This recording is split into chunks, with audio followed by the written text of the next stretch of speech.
My most commonly used precision tool is Object Snaps. What Object Snaps allow me to do is to snap to precise locations on existing geometry. My button for turning Object Snaps and adjusting them on and off is down here on the drawing aids in the status bar. If I right-click on the button, I can see which Object Snaps are currently turned on, and I can also access the settings. In my drafting settings, under Object Snap, I can turn on or off my running Object Snaps, or I can use F3 on the keyboard. We also have access to Object Snap tracking. Here are all of my Object Snaps, and these represent the points on geometry that I can snap to. These will automatically be found if they're turned on. Over here I have a select all or a clear all, and I can turn them all off. I suggest that you don't use the select all because turning on all of the Object Snaps will present you with a lot of Object Snap acquisitions as you're trying to draw, and it becomes difficult and slows you down. For your running Object Snaps, you should just choose a few that you're going to use a lot, and we're going to turn on Endpoint to look at that one to begin with. I'm going to click this box so that they become running Object Snaps. That means that they're always on whenever I'm drawing, and we'll say OK. Down here in my drawing aids, I see that Object Snaps is turned on.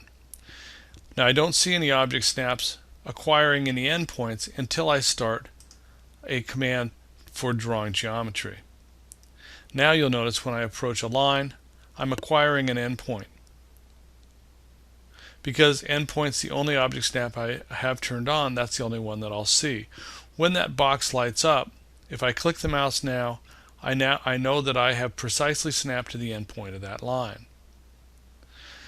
I won't find any endpoints on a circle. I will find endpoints on an arc, and endpoints will light up at each intersection of a polyline, but not for text. I'm going to right-click and end that command. Turning running Object Snaps on and off, they can be toggled using the button down here on the status bar, turning them off or turning them on. With them off, I have another way to access my Object Snaps, and that's using my Object Snaps override. With no Object Snaps turned on now, I'm not acquiring any points as I move around the screen. If I wanted to acquire an endpoint, I could hold the Shift button down and right-click the mouse. Here I'm presented with a whole list of my Object Snaps, and these are for single use. This is my Object Snap override, and I can isolate down to one that I want to use. In this case, we're going to say endpoint, and again it'll acquire an endpoint, but you notice that it only gets used once, and then it turns off again.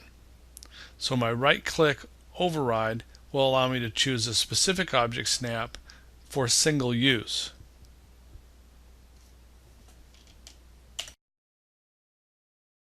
Next, we're going to look at midpoint.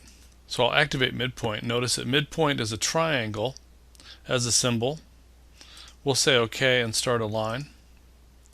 And on my line, I acquire a midpoint. On a circle, there are no midpoints to light up. But on an arc does acquire midpoints. On a polyline, I'll find a midpoint on each of my line segments, and there is no midpoint on text. Next, we'll look at our center Object Snap. Its symbol is a small circle, and I'll start a line. Now I don't have any centers on lines.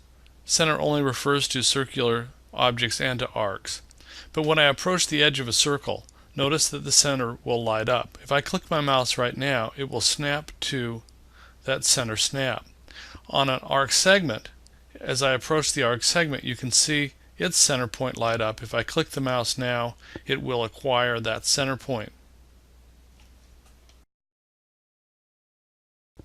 Next, we'll look at our node object snap. This looks like a circle with an X through it. And nodes are generally created when I use my draw multiple points. So if I draw multiple points, I can snap to them. Also, nodes would be created if I divided an object. I'm going to type divide from the keyboard, and it wants me to select an object. I'm going to select this line, and now the number of segments. Let's say 4 segments.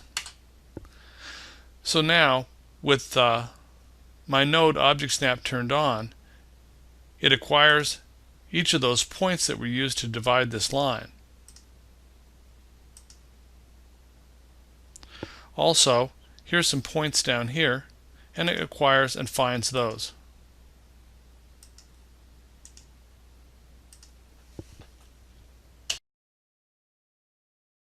Next, we'll look at our quadrant object snap.